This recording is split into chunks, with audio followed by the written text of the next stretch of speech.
For 2 years I perfected the art of being no one. The tavern floors never complained when I scrubbed them before dawn.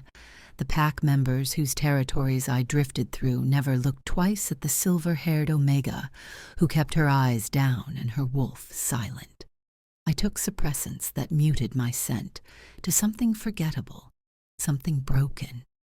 The healer's verdict still echoed in the hollow space where my wolf used to sing, infertile, defective. Your body rejected the bonds because it cannot sustain life. 3 times I'd tried. 3 alphas who'd attempted to claim me, and 3 times my body had revolted. Fevers that burned through me like wildfire, seizures that left me convulsing on cold floors, the mate bond splintering before it could take root. The last one had been Dorian Vale, the one fate itself had chosen for me. He'd looked at me with ice in his winter frost eyes after my body failed him the final time. Baron, he'd said, his voice carrying across the pack gathering like a death sentence. Worthless. I'd learned to live with the emptiness after that. Learned to wear my defectiveness like armor, to build a quiet life in the spaces between packs where no one asked questions, until the night he came back. I smelled him before I saw him. Pine and steel and something darker, something desperate. Dorian Vale stood in the doorway of my tiny room above the tavern, backlit by moonlight, looking every bit the powerful alpha who'd cast me out. But there was something wrong in the set of his shoulders, something hunted in those eyes that had once dismissed me so easily. I need you to come back, Sanhain, he said. I almost laughed. Almost. Instead, I set down the rag I'd been using to clean and met his gaze for the first time in 2 years. Why? So you can reject me a 4th time?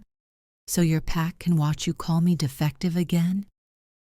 He stepped inside, and the room suddenly felt too small for both of us, and whatever had driven him, here. Because you might be the only one who can save my bloodline.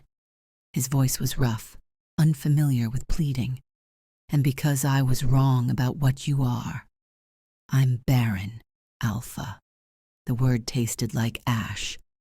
Every healer in 3 territories confirmed it. My body can't. You're not infertile, Lila. He moved closer, and I caught the scent of desperation wrapped around his usual commanding presence. You're something else entirely, something we didn't understand.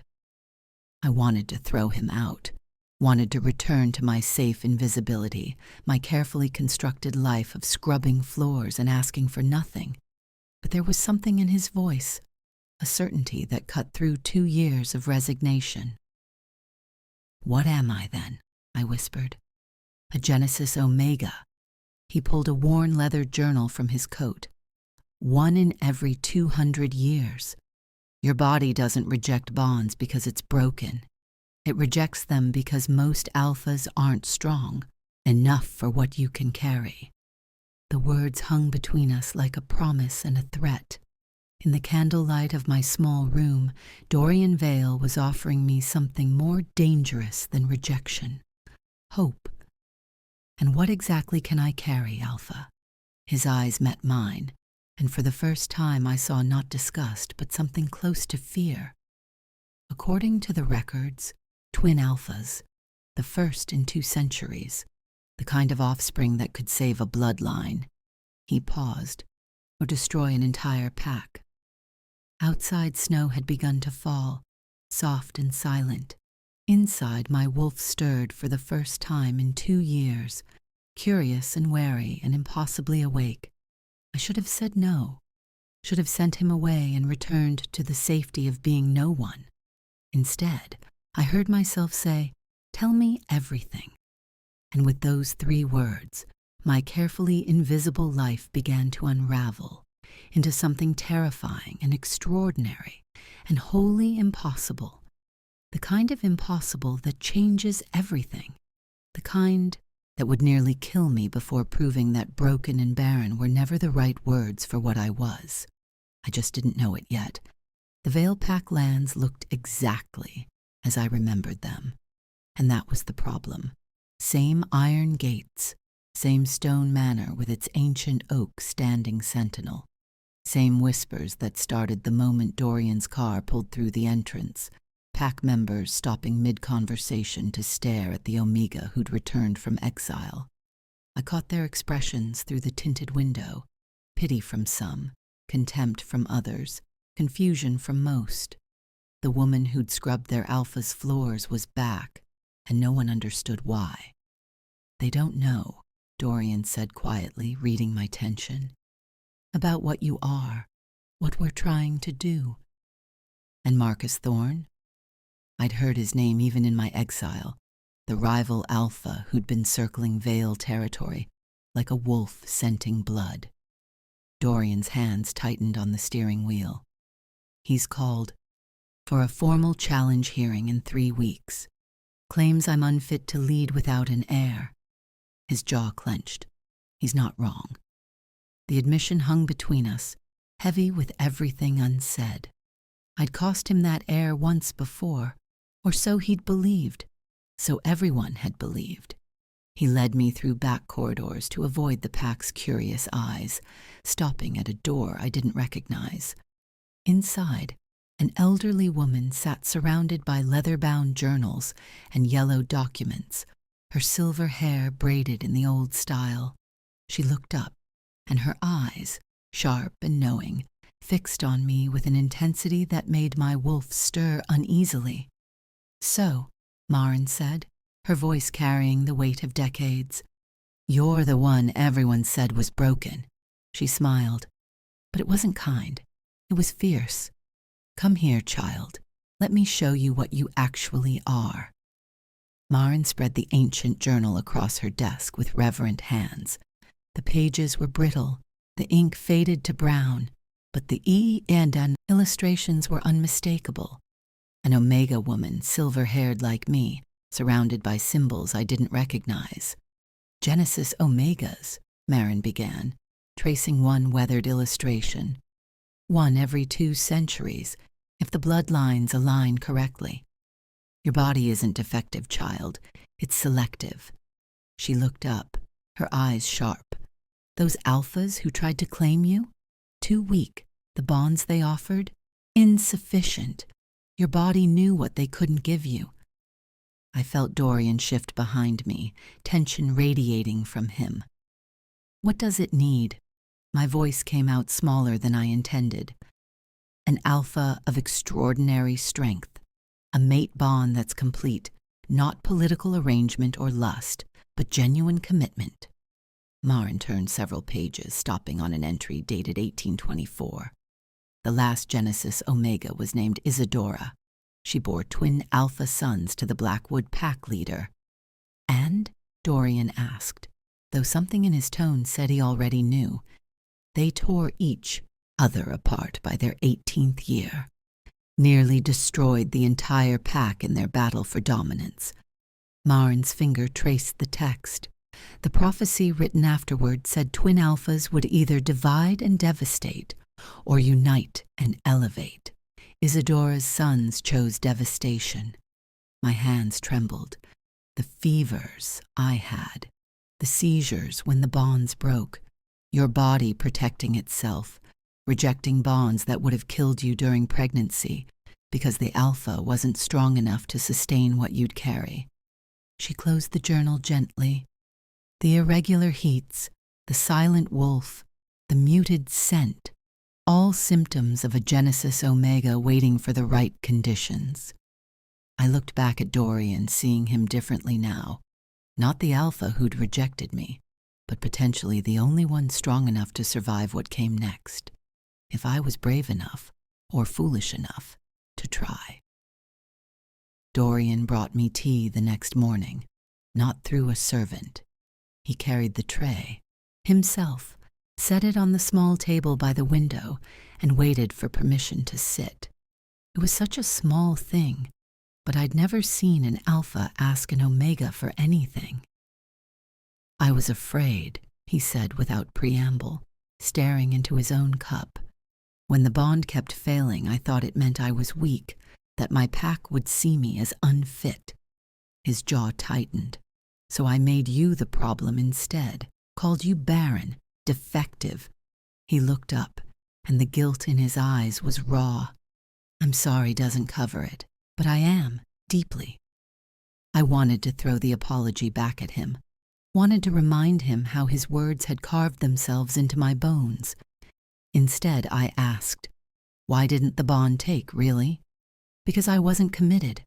I wanted a political match, a useful omega, not, he gestured helplessly, not you, not all of you, and somehow your body knew that.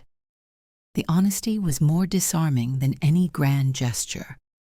We started small after that, shared meals where he asked about my 2 years in exile, listening without trying to fix anything. Walks through the territory where he showed me changes I'd missed, new gardens, repaired bridges. He talked about the weight of leadership, the loneliness of making decisions that could destroy lives. I've made so many, he said one evening as we stood under the ancient oak, but rejecting you was the worst. My wolf stirred then, rising from her long silence like something waking from winter. She didn't trust him yet, neither did I, but she was curious, watching, waiting to see if he meant what he said. Don't make me regret giving you a second chance, I whispered. His hand found mine, tentative. I won't. The heat came like a storm. I'd forgotten how to weather. I'd had irregular heats for years, pale shadows that came and went with barely a whisper. This was different. This was fire in my veins, my wolf rising with a hunger that terrified and exhilarated me in equal measure. When Dorian found me in my room, trembling and fevered, he didn't take. He asked, "Are you sure?" His voice was strained, his control hanging by a thread. "Lila, if you're not, I'm sure." And I was, terrified but sure. When the bond finally took hold, it was like something clicking into place that had always been misaligned, not painful like before, inevitable. Right. My wolf sang for the first time in 2 years, and his answered, and the world narrowed to just us and the certainty that this was what my body had been waiting for. Afterward, wrapped in sheets that smelled like pine and something uniquely ours, Dorian pressed his forehead to mine. "Whatever happens," he whispered, "we face it together." I believed him. 6 weeks later, I was retching into a basin while the pack healer stared at me like I'd grown a second head. "Impossible," she breathed, her hands still glowing faintly from the diagnostic magic she'd just performed. "You're pregnant." The word hung in the air like a miracle and a curse. The news spread before I'd even left the healing wing. By evening, pack members gathered outside the manor, some celebrating, bringing gifts and flowers.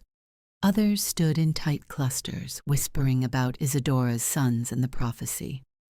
I caught fragments through the window. Twin alphas always destroy each other. Curse on the pack. Shouldn't have allowed it. Dorian found me there, watching our pack split down the middle between hope and fear. "They don't know yet," I said quietly, my hand already moving to my still flat stomach. "About the twins." His hand covered mine. "They will." And that was what terrified me most. By the 3rd month, I couldn't get out of bed without Dorian's help. It wasn't normal pregnancy fatigue. It was something being hollowed out from the inside. My reflection showed a stranger. Gaunt cheeks, dark circles carved beneath my eyes, collarbones sharp enough to cut. My belly swelled while the rest of me wasted away, as if the life growing inside was consuming everything I had to give. "Twins," the healer confirmed during the 4th month, her expression grave. "And their alpha signatures are already detectable, both of them." The room tilted. I gripped Dorian's hand hard enough to hurt. "How is that possible?" he demanded, She's barely surviving one. She's not surviving, the healer said bluntly. At this rate, she won't make it to term. The council convened 3 days later. I heard them through the manor's old walls, their voices carrying up to where I lay, too weak to even protest my own fate. The Omega will die. That was Marcus Thorne's voice, cold and certain. And if she doesn't, we'll have 2 alpha heirs fighting for dominance before they're grown. History repeats itself, Alpha Vale. Isadora's sons destroyed the Blackwood Pack. Are you willing to let yours destroy ours? We're discussing termination, another voice added. For the good of... No. Dorian's voice cut through like steel. The answer is no. Then perhaps you're unfit to lead us through this crisis. I pressed my hand to my belly, feeling the strong kicks of 2 impossibly powerful pups. They were already fighting inside me, fighting for space, for life, for dominance. Or maybe they were just trying to survive like I was. Through the window, I saw pack members gathering again. This time, no one brought gifts. A woman's voice drifted up. She's the curse. She'll die, and they'll destroy us all. Maybe she was right. I was dying. I knew it in the way my heartbeat fluttered weakly, in the gray spot swimming across my vision, in the way Dorian's voice sounded distant even when he was holding my hand. The door opened. Marin's weathered face appeared above me. Another ancient journal clutched to her chest. Found it, she said breathlessly, as if she'd been running, at her age, for me. Isadora's private writings, not the pack records, her own words. She opened the journal with shaking hands, finding a passage marked with a faded ribbon. The twins take and take, she read. But a Genesis Omega is not meant to be a vessel that empties. We are meant to be a current, drawing life from the bond as much as we give it. They call it the vitality echo. How? My voice was barely a whisper. You have to stop fighting them. Stop fighting the bond. Marin's eyes were fierce. You're treating this like something being done to you. It's not. It's a cycle. But you have to complete it. That night, Dorian held me as I tried to open myself to the constant drain instead of resisting it. Every instinct screamed against it. Opening myself to the very thing that was killing me felt like surrender. I'm here, Dorian murmured against my hair. I've got you. I stopped fighting, let the twins' alpha energy rush through me, and for the first time, I felt the bond pulse back. Dorian's strength flowing into me, then mine flowing to the twins, then theirs somehow cycling back, creating a rhythm instead of a hemorrhage. It was agonizing, like teaching my body a new way to breathe, every cycle burning through me. But slowly, so slowly, color returned to my cheeks. My heartbeat steadied. The gray spots receded. There, Marin whispered, tears on her weathered face. There she is. I wasn't healed, but I wasn't dying anymore. I was learning to survive what I carried. Marcus Thorne arrived at dawn with a formal challenge scroll and 12 of his own pack members as witnesses. Ancient law, he announced in the great hall, his voice carrying to every corner where pack members had gathered. An alpha who willfully endangers his pack forfeits his right to lead by allowing the Genesis Omega to carry twin alphas to term. Dorian Vale has condemned us all to the same fate as the Blackwood Pack. I watched from the balcony, 7 months pregnant and still learning to maintain the vitality echo without collapsing. Dorian stood before Marcus, every inch the alpha, but I could see the calculation in Thorne's eyes. This wasn't about protecting the pack. It was about power. And what would you have done? Dorian asked quietly. Killed them? Killed her? If necessary, Marcus smiled, cold and certain. And that's exactly what I'll do the moment they're born. Once I'm alpha, remove the threat before it destroys us. The hall erupted. Some shouted agreement, others protest. I gripped the balcony railing, fury burning through my exhaustion. That night, I made Marin show me every prophecy text she had. There had to be something, some detail everyone was missing. Finally, in a commentary written 50 years after Isadora's sons died, I found it. The prophecy speaks not of inevitability, I read aloud, my hand shaking, but of choice. Twin alphas will divide and devastate, or unite and elevate. The outcome rests not in their nature, but in their nurture. Isadora's failure was not in bearing them, but in leaving them to become enemies. Dorian looked up from where he sat, hope and desperation warring in his expression. "They're not cursed," I whispered. "They're only cursed if we fail them." The challenge hearing was set for 3 days after my due date. Marcus was betting I wouldn't survive the birth, that the twins would be born into chaos, ripe for elimination. He didn't know I'd already decided. My sons would be partners, not rivals, even if it killed me to make it so. The first contraction tore through me like lightning, and I knew immediately. This was different from anything Marin's journals had described.